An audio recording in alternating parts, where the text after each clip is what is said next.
So we're back. We are back live with the Nevada Women's Film Festival, block number 11. This is our final block of the film festival. I can't even believe it. So we're so happy right now to welcome Tyler Smith and Mo Allen from the comedy Lunch Break.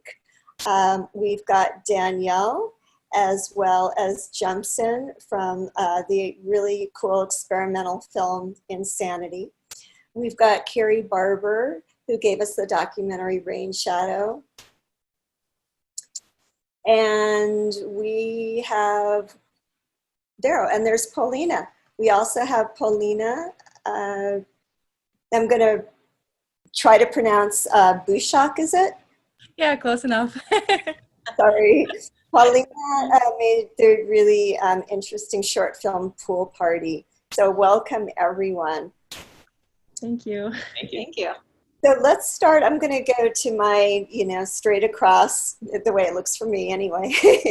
I'm going to start with Mo and Tyler. And so Lunch Break is hilarious, and it's a very relatable dark comedy. Why don't you two tell us about the inspiration of that film? Sure. Well, first of all, thank you.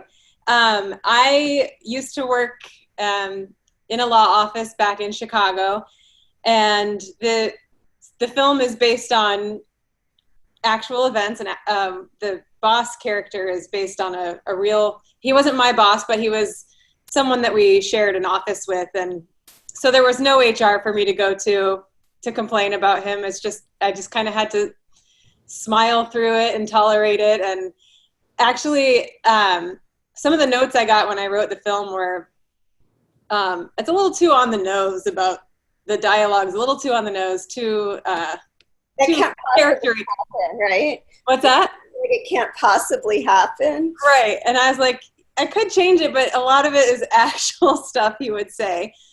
So yeah, that was the inspiration. And then we'd moved to LA about 3 years ago, and I didn't have a job yet, and decided to write something, and that's what came to me. And Tyler is my husband and director.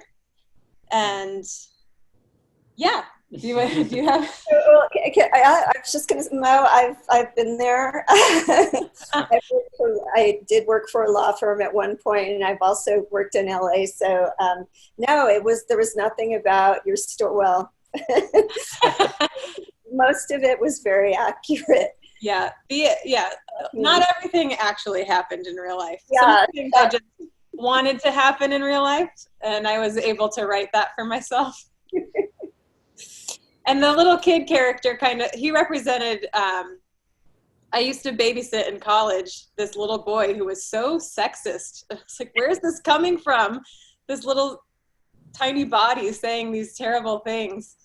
And yeah, it was interesting to play with the power dynamic of not being able to say what I want to this man who is in a power position, but his little child who's a mini him, the power dynamic is different. And so I was able to say what I wanted to that kid. Really creepy. No, I guess your inspiration is working, Tyler is working with Mo, right? Yeah, for sure. It was, like Mo said, moving here to LA, she really seized the opportunity to create, while she was getting her feet grounded. And reading this, she had told me these stories too, and we shared a frustration with that, but was inspired by how she took it, synthesized it, and I had done some other directing and editing and filmmaking in Chicago, and was really excited at the opportunity to support her vision. And it was like our first project here in LA to create something together while we were figuring LA out. And it was a huge learning experience, but could not have asked for a better outcome, better experience. It was wonderful collaborating with Mo. And I was drawn to the material. Just, obviously this was kind of during the time of Me Too. and we have the most egregious acts, but I thought Mo kind of brought this kind of the gray or the more micro world of being stuck in just kind of this oppressive atmosphere without really having an outlet to take control of it. So yeah, it was really an honor, and grateful to Mo and grateful to the whole cast and crew for making it such a cool experience. So thanks. Cool. Okay, so Danielle and Jemsen, I did introduce you as well, right? I hope I did. Jemsen is the director, and Danielle is the producer of Insanity. If you two would like to tell us about your inspiration on making this experimental short. Want to go ahead, Danielle, first? Okay, so well, Insanity is a sequel actually from a short film that I made. Oh. Yeah, and Danielle was actually the main character on that one, on the first one. It's about a ballet dancer who is struggling with her darkest, the other side of her, which on the sequel will be the main character. So there's like a twist on that one. Well, tell us, the images and the insanity of it. Did you have these images in your mind, or did you just sort of create them as you went? It's interesting because I really love experimental films. I love how it was only like visual and just like music without any dialogue, just bits of like information and how you can construct with that. The way I actually wrote it, I didn't write the script first. I actually did the storyboard first. Okay, that before transferring it to the script, just because it's for the actors to like kind of like write it, but the storyboard is for like me to kind of like see how it went, and I actually edited too, so it's kind of like it's the same as how I drew it. Wow. So, okay, well, that makes sense, drawing it and putting it together in a storyboard. I would think that would be kind of a hard, I would think it would be hard to script anything that's so experimental. Am I right, Jemsen? Yeah. It's easier to draw it and kind of like visualize it in your mind. And the music you chose is, so great for it. Thank you. Yeah. I love classical music. I really like how it was kind of like contrast with how the image is like killing and the violence and the blood, and then the visual is kind of like beautiful and kind of like something that's very grandiose. Yeah, it is grandiose. The violins, right, very like. Do you know who the composer is? It was actually Vivaldi. Oh yeah. Yeah. It was beautiful. And a perfect match. It was a great match. Thank you. Let's see, we've got Kari Barber. Tell us about Rainshadow. Well, obviously this is a real documentary, a situation that was going on in Reno. How did you come to be involved? Actually, I first found out about it because one of my students, I teach at the University of Nevada, Reno, and one of my students who hadn't done a lot all semester, suddenly at the end came out with this really beautiful final video project, and it was about one of the teachers at Rainshadow. So Rainshadow was a school that students went to, and in his video, a lot of students kind of revealed how they'd been bullied at other schools and the kind of depression they'd experienced and how they finally found a place that appreciated them, where they could grow. And I was just really moved by the student's work. I was crying at the end of his final project, and I was like, wow, this high school is something. And he graduated and moved on, but it was really, I learned it from my students. And then I was watching the governor's address, and he was talking about shutting down failing schools. And then I saw that school was one of the schools listed, and I just felt this kind of torn. How can it be so successful but be failing at the same time? And I think that just made me start to kind of wrestle with what is success in education, and how do we measure it? And can we perhaps be a little more creative in how we think about success when it comes to education in public schools. And your students have been a source of great ideas and great stories. And I think it's a real testament to you as a teacher that they have been, felt like they've been in a space to be able to develop their stories and present them. And I'm grateful that, you got that information from your student and, you were able to take it to another level. Well, I think lazy students are scared of me. I think that's what it is. It's only the courageous ones who will enroll in the class, basically. And that's why there's so many great ideas that come through, because it's, the other ones know better. Right, the documentary class. Yeah. Yeah. Yeah. Who did you meet first in that project? Was it the art teacher? Yeah, because I coincidentally, when I moved to Reno, I'd been living in Washington, D.C. I moved to Reno to take this job, and I wanted a painting. I love art, and I wanted a painting of Reno, some kind of landscape or something to put on my living room. And so I was looking at local artists and trying to find somebody whose style matched my own. And finally, I found this artist whose work I just loved, and then found out he was also a high school art teacher. And I now have about 5 of his paintings, I think, in my house. Throughout the course of working on the documentary, I just kept falling in love with other paintings. But yeah, I don't have one in this room. Sorry. I have an empty wall. I need another painting, I guess. I've been to Kari's office, but that's not your office, is it? No, I'm not allowed. I'm still not allowed back into my office with COVID. Yeah. They're not allowed back. And then we have Polina, Pool Party. Tell us about the inspiration for Pool Party. So Pool Party is kind of a personal journey. Really, when I was thinking about, all the films that I made when I was in film school came from a lot of my personal experience, and I drew on the themes that are really important to me. And when it came to, thinking, what's the story I want to tell for my thesis, I thought of like that one thing that has bothered me my entire life, which is my scar.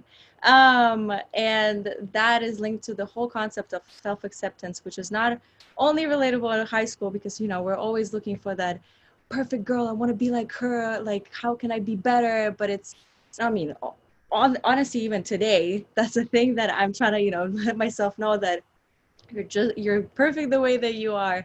But it's really was about kind of like a personal journey, even writing this film and going through production, talking to friends, talking to family. It was kind of like, okay, how can I turn this thing, not just like the thing that I felt so bad about, that's been such a burden in my life, to something that is, I find like an inner source of empowerment and strength. So once I really thought about like, that's the message, I thought, okay, this is the time that I get to tell this story and finally like go through my own journey of like, you got to do this. And I want to make sure that whoever sees it becomes this little push that they need to, to be just kinder to themselves and people around them. So yeah. I love hearing this. It's we seem to have a theme. Like, it seems like every year with our festival, we have some, maybe a few similar themes. And one similar theme we have is a lot of coming of age adolescence, because it's such a horrible time. And there's always something that bothers us. And, I felt like this story was very relatable. And all that matters to me. If it can change at least 1% of their perspective of themselves, then it means I've done my job. Yeah, but who needs to see it now are teenage girls. Yeah, so are you working on that? Oh, sorry, you broke up a little bit. Sorry, getting that out. I mean, it seems like this and, some of our other coming of age stories, it would be great to maybe get them out to teenage girls. Is there any way that maybe you can target that audience? So part of, I guess, kind of an impact and outreach ideas that I've had was connecting to, after this festival circuit, to connecting to high schools and middle schools and, planning some kind of a programming, maybe like a short screening, and then definitely having conversations so that while watching the film, we can create kind of a space for not just girls, but boys and anybody, just to feel like, you know, they can be vulnerable here, they can discuss certain things about themselves, and everybody can hear those stories. I think that's what I've done with the main character, Nika. Well, yes, we see her go through the journey of her first steps of accepting herself. The second character, Jenna, where we see this girl that, you know, we want to be like her, but she speaks about the insecurities that she has. And in the public eye, we don't see it, but when the private moments, she shares that story. So I feel like it's like creating that intimate conversation between girls, boys, and anybody will be really meaningful. So hope so. Okay, so Mo and Tyler, why don't you tell us, it seems like it went really well. I was going to say, what's it like working with your significant other? I would think it could go one way or another. It looks like it went really well for you too. Yeah, we're still together. Yeah, it went really well. I think we're good collaborators, and it was actually just a one-day shoot, so maybe that helped too. Oh, sure, yeah. We packed a lot into one day, so we didn't have time to have disagreements. Did you, where is the location? That was locally or in Chicago? That was here in LA. Okay. One of our producers, her cousin has an office in the Valley and loaned us the space for free, which was amazing. Oh, wonderful, yeah. Were you gonna say something? Sorry. No, I was just gonna say, yeah, it was, I don't think we ever had a disagreement or anything like that. I think, amazingly, the whole process was very amicable, and I trusted Mo, and she was generous in letting me handle some things, but it seemed like, and we had an amazing team. The producer, Renee Sweet, she was on top of kind of the contractual stuff, and which was a whole new experience for us. And Mo did a lot of research with SAG-AFTRA, which was a totally new world for us. And I just felt like every teammate was doing an amazing job, like doing what they needed to do to make the project work. And yeah, no, I mean, it was stressful on the day of because we were trying to pack so much in, but yeah, like Mo said, I don't think we had time to yell at each other or anything like that. It was. And speaking of packing stuff in, we had all of the equipment in our car, and the morning of the shoot, our car battery died. So we held everyone up. Got maybe like an hour delay. Yeah. But also since I acted in it, I tried my best to, once I got on set, to be an actor and was on that role. Not a wife, not a spouse. Yeah. Yeah, or nope, not producer, director, anything else. Just yeah. Well, and everyone, we'd worked with a lot of the people before, and I trusted everyone. So good. It was all very pleasant. Good, and I would think there's enough tension in the story that it's good that it went so well. Yeah, and we're grateful to our guy actors, especially Josh Server, who kind of plays the villain. And he was, we grew up watching all that, and it was kind of amazing that we got to work with an actor that we grew up watching, and we laughed at when we were kids. But he was so professional, and he really was. He really wanted to serve the story, so he really jumped into the character and was really earnest about it, and we're really grateful to that too, to have that balance to really serve the story and kind of illustrate the tension. And then the little kid he's like just an engine of creativity. So in between takes, he was like all over the place. But he was so good, like, when we say action, he like zoned right in and was able to deliver. And yeah, I think we really lucked out with Eli, because he did a great job. So. Oh, wow, it sounds very professional. Yeah. How old is the little kid in real life? In real life, he was 8 at the time, I think. Oh, wow. Okay. Yeah. Yeah. He's older now. Yeah. So. We all are. We have a couple of questions for everyone, and it sounds like maybe you've sort of answered, well, more in general terms, but one question for all of you is, what is a favorite memory from being on set for your film? Danielle and Jemsen, would you like to take that one? Jem, you go first. Okay. I guess when we shot in the abandoned building, and it was like, what was that? January or February? It was so damn cold. Yeah, I was like really shaking as well, and but we have like heater and stuff like that, but it's abandoned building, so we have like a vest that like kind of like reflective vest as well, because when you see like on the structures, there's like a bullet holes on those abandoned buildings. I'm like, okay, are we gonna die right now, or we should, like it's for art, I guess. But I guess like for me, I think most memorable but also like challenge for me is that when I kind of like realized that I'm actually working with 6 actors in one night, and in a scene where it's kind of like very psychological and emotional torment. It was like very hard because we created like different types of characters, but also like with different, how they would react differently with that kind of situation, being trapped and being captivated, yeah, but that was pretty good, I guess. Like, it's just like, it's a very challenge for me, but I learned a lot from that too. Awesome. I think my favorite was working with the dancers because they're so talented and amazing. And so with our rehearsals and even the night of the shoot, just every time I watch them, I just blown away. I wish I could dance. Oh, yeah. Yeah. I feel you. Yeah. Kari, what was one of your favorite moments of production? Sounds like you probably had a lot.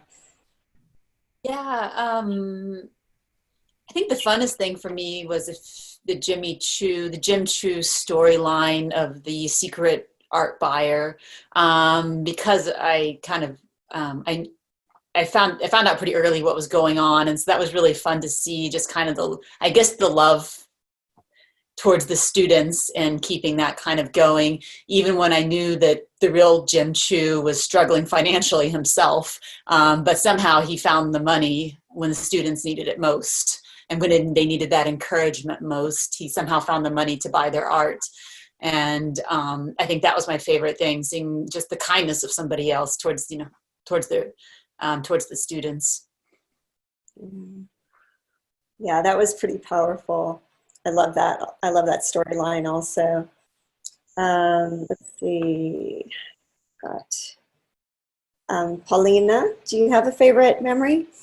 Yeah, I think the entire experience was so marvelous because I really lucked out. It felt like a group of friends was just making something together, which was everything that a filmmaker could possibly ask for, because it's already a very stressful experience to make a film.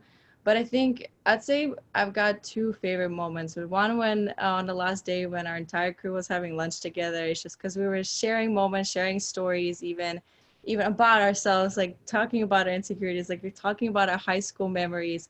So it just felt like a whole team was incredibly united on this one thing that we're trying to do here. And then I say second one was directing the scene between Anika and her mother, the main argument that happens, because actually that argument happened between me and my own mother when I was on the phone talking to her about how to make the scene, better and come to life. The moment when she says, you are already a warrior, that's something that my mom has told me. So it's just like has a really special place in my heart and something that I carry really dearly to me.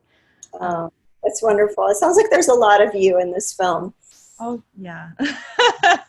Probably the most personal thing I've ever made. Which Oh, wow. I'm very fortunate to have, like, everyone on the team knew that it's a personal journey for me, so everyone was incredibly supportive, so I'm very thankful for that. Good. We have a question for Mo and Tyler from Denise Purcell Smith.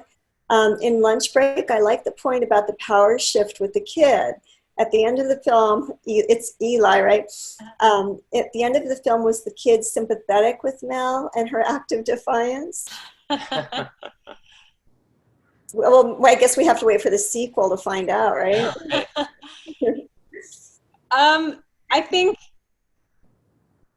yes. I don't know that he knows what she's about to do. Right. But yeah, I think I hope it represents maybe a change for the future, whereas his father is not going to change. Some people are the way that they are, but generational changes can happen. And he listened to me. And yeah, I hope that it's a step towards making progress for the future.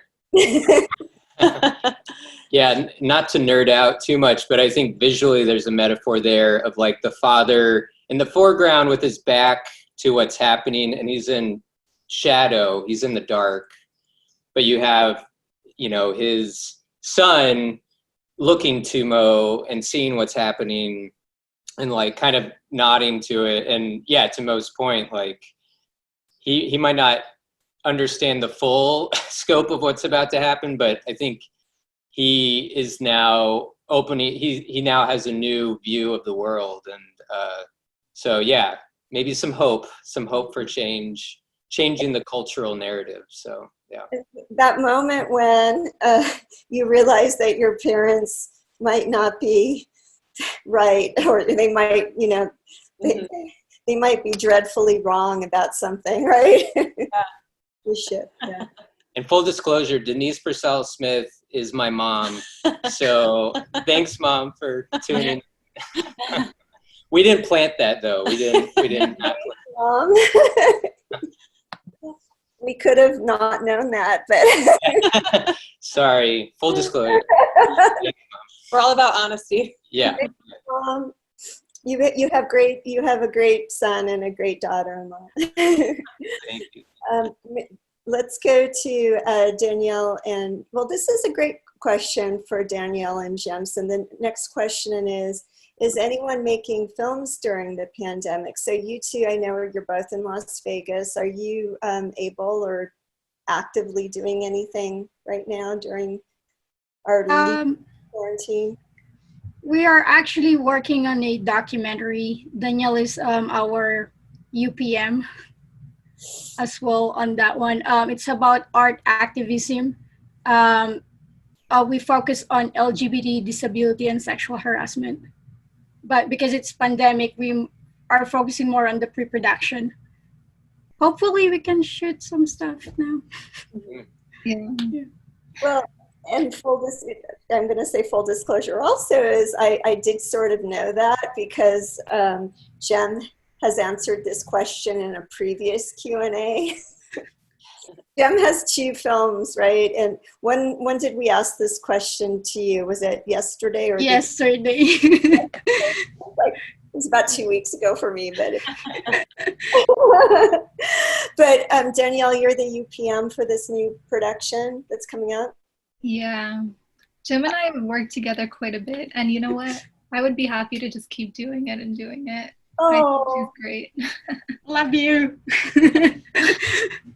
That's so sweet. You're going to be the UPM for all of Jem's films. I mean, we've worked together in different capacities. Like I've produced for her and acted, and now UPM. And yeah, I just think she's very creative and just like good to work with, very kind to everybody and smart. So yeah. Thank you. And you have both recently graduated UNLV, right? Mm-hmm. Yes. Mm-hmm. Yeah.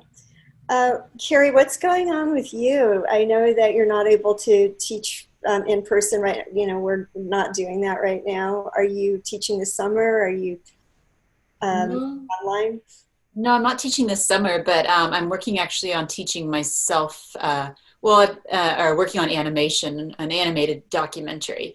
And so that's when quarantine happened. I had already been wanting to do it, planning to do it, and then finding sort of every excuse to not do it because I'm an extrovert and it involves lots of being alone. But then when quarantine happened, I figured it was meant to be.